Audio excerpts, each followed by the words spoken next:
ಏನು ಮಾಡ್ತೀವಿ? ಬಿಸಿ ಮಾಡ್ಬೇಕು ಅದನ್ನು. ಬಿಸಿ ಮಾಡೋ ವೆರಿ ಸಿಂಪಲ್. ಏನಾದ್ರು ಸ್ವಲ್ಪ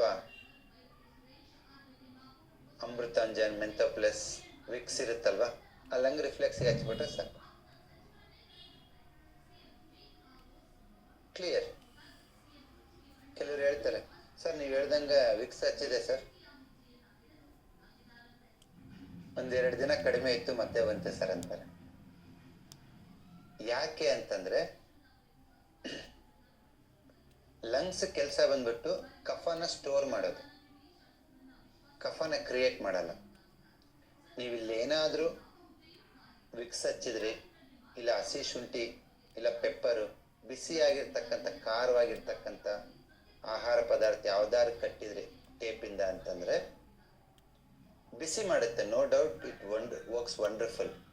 ಅಲ್ಲಿರೋ ಕಫನ ಕರಗಿಸುತ್ತೆ, ಕರಗಿಸ್ಬಿಟ್ಟು ಅದನ್ನ ಆಚೆ ಹಾಕತ್ತಲ್ವಾ. ಬಟ್ ಆ ಕಫ ಕ್ರಿಯೇಟ್ ಆಗೋದೆಲ್ಲಿ? ನನ್ನ ಕ್ವಶನ್.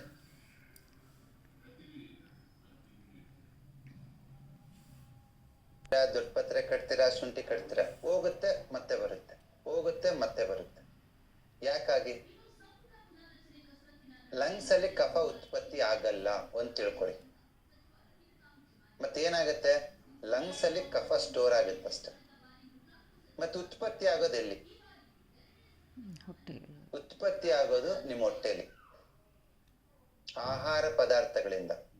ಕಫ ಕ್ರಿಯೇಟ್ ಆಗ್ಬೇಕಂದ್ರೆ ಅದೊಂದು ಮೆಟೀರಿಯಲ್ ಅಲ್ವಾ, ಇಟ್ಸ್ ಎ ಮಾಸ್. ಅದೆಲ್ಲಿಂದ ಬರುತ್ತೆ? ಊಟದಿಂದಾನೇ ಬರಬೇಕು.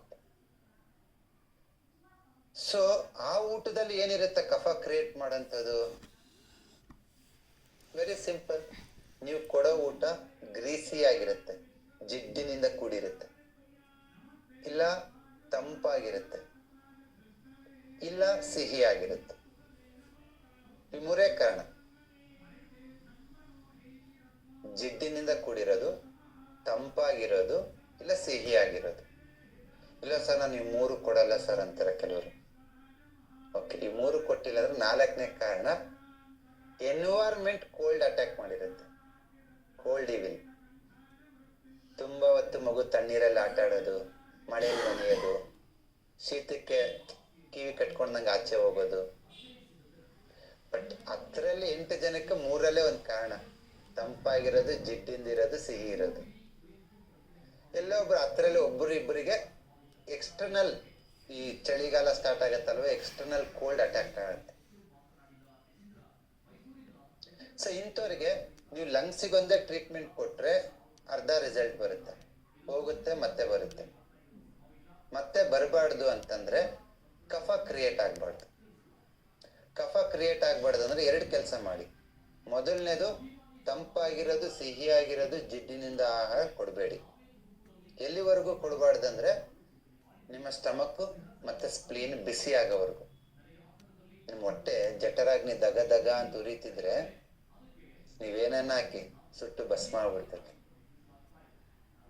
ಜಠರಾಗ್ನಿ ಕಮ್ಮಿ ಇತ್ತಂದ್ರೆ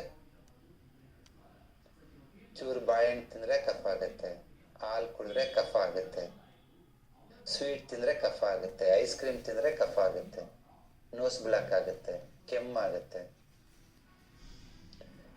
ಕೊಡಬೇಡಿ ಅಂತ ನಾನು ಹೇಳ್ತಾ ಇಲ್ಲ. ಫಸ್ಟ್ ನಿಮ್ ಲಂಗ್ಸ್ ನ ಸ್ಟ್ರೆಂಥನ್ ಮಾಡಿ. ಹೇಗ್ ಮಾಡೋದು? Very simple. ಲಂಗ್ ರಿಫ್ಲೆಕ್ಸ್ಗೆ ಹೇಗೆ ಬಿಸಿಯಾದ ಒಂದು ಇದನ್ನ ಪ್ರೆಷರ್ ಕೊಟ್ಟು ಅಲ್ಲೊಂದು ವಿಕ್ಸ್ ಹಚ್ಚುತ್ತೀರಾ, ಇಲ್ಲ ಒಂದು ಹಸಿ ಶುಂಠಿನ ಬೈಂಡ್ ಮಾಡ್ತೀರಾ, ಒಂದು 5-10 ನಿಮಿಷ ಹಸಿ ಶುಂಠಿ ಮಾಡಿದ್ರೆ ಸಾಕು, ಕಫ ಕರಗಿ ಬಿಡುತ್ತೆ. ಬಟ್ ಕಫ ಕ್ರಿಯೇಟ್ ಆಗ್ಬಾರ್ದಂದ್ರೆ ಲಿವರು ಮತ್ತೆ ಲಂಗ್ಸ್ ಅಲ್ಲಿ ಬಿಸಿ ಇರಬೇಕು. ಯಾವುದು? Liver, lungs. ಯಾಕಂದ್ರೆ ಅವೆರಡೇ ಜೀರ್ಣ ಮಾಡೋದು. ಜಠರಾಗ್ನಿ ಸ್ಟ್ರಾಂಗ್ ಇತ್ತು ಅನ್ಕೊಳ್ಳಿ, ಪ್ರೋಟೀನು ಕಾರ್ಬೋಹೈಡ್ರೇಟು ಜೀರ್ಣ ಆಗುತ್ತೆ.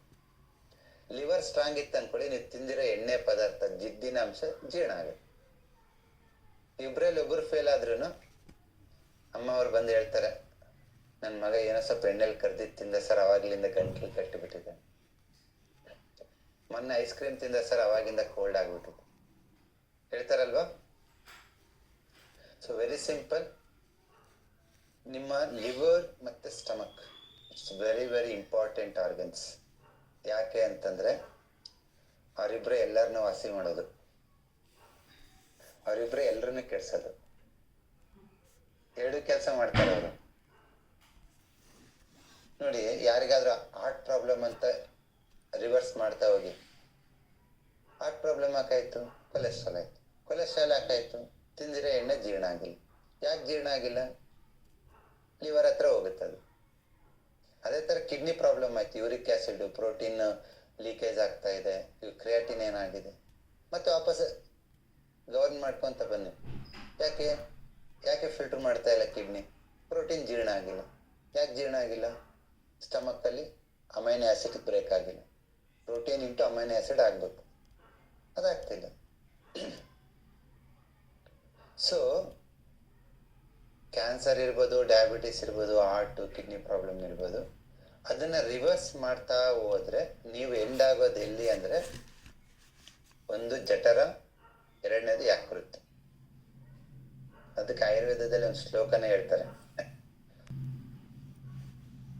ನಿಮ್ದು ಡಯಾಬಿಟಿಸ್ ಇರ್ಬೋದು, ಇಲ್ಲ ಪ್ರೋಟೀನ್ ಲೀಕೇಜ್ ಇರ್ಬೋದು, ಕೊಲೆಸ್ಟ್ರಾಲ್ ಆಗಿರ್ಬೋದು, ಫೈನಲ್ ಆಗಿ ಅಲ್ಲಿ ಎರಡೇ ಕಾರಣ ನಿಮ್ಗೆ ಅದಾಗಿರೋದಕ್ಕೆ. ಒಂದು, ನೀನ್ ರಾಂಗ್ ಫುಡ್ ಕೊಡ್ತಾ ಇರ್ತೀಯ, ಯಾವುದೋ ಕಿತ್ತೋಗಿರೋ ಎಣ್ಣೆ ಕೊಡ್ತಾ ಇರ್ತೀಯ, ಅದು ಜೀರ್ಣ ಆಗ್ತಿರಲ್ಲ. ಇಲ್ಲ ನೀನ್ ಒಳ್ಳೆ ಎಣ್ಣೆ ಕೊಡ್ತಾ ಇದೀಯ, ಲಿವರೇ ಸರಿ ಕೆಲಸ ಮಾಡ್ತಾ ಇಲ್ಲ. ನೀವು ಒಂದು ಗ್ರಾಮ್ ಆಯಿಲ್ ಡೈಜೆಸ್ಟ್ ಆಗ್ಬೇಕಂದ್ರೆ ಲಿವರ್ ಇಸ್ ರೆಸ್ಪಾನ್ಸಿಬಲ್. ತುಂಬಾ ಜನ ಪ್ರಾಕ್ಟೀಸ್ ಮಾಡ್ತಾರೆ, ಏನಂತ ಗೊತ್ತಾ? ಸರ್ ನಮ್ಮ ಮನೇಲಿ ಎಣ್ಣೆನೇ ತಿನ್ನಲ್ಲ ಸರ್, ಇಷ್ಟೇ ಎಣ್ಣೆ ಹಾಕ್ತೀವಿ ಸರ್, ನಾವು ಅರ್ಧ ಲೀಟ್ರ್ ಎಣ್ಣೆ ಒಂದು ತಿಂಗಳು ಮಾಡ್ತೀವಿ ಸರ್. ಊಟ ಮಾಡ್ತಾರೆ, ಅದು ರಸ ಆಗುತ್ತೆ, ಆಮೇಲೆ ರಕ್ತ ಆಗುತ್ತೆ, ರಕ್ತ ಮಾಂಸ ಆಗುತ್ತೆ, ಮಾಂಸ ಏನಾಗುತ್ತೆ? ಕೊಬ್ಬಾಗುತ್ತೆ, ಕೊಬ್ಬು ಏನಾಗುತ್ತೆ? ಮೂಳೆ, ಮೂಳೆ ಏನಾಗುತ್ತೆ? ಅಸ್ಥಿ, ಬೋನ್ ಮ್ಯಾರೋ. ಅದಾದ್ಮೇಲೆ 7ನೇದು ಶುಕ್ರಧಾತು, ನಿಮ್ಮ ವೈಟಲ್ ಫ್ಲೂಯಿಡ್. ಇದೆಲ್ಲ ಆರ್ಡ್ರು, ಒಂದಕ್ಕಿಂತ ಒಂದು ಕಾಪಿ. ನೀವು ಯಾವ ಆರ್ಡ್ರ್ನಲ್ಲಿ ನೋಡ್ತೀರಾ ನೋಡಿ.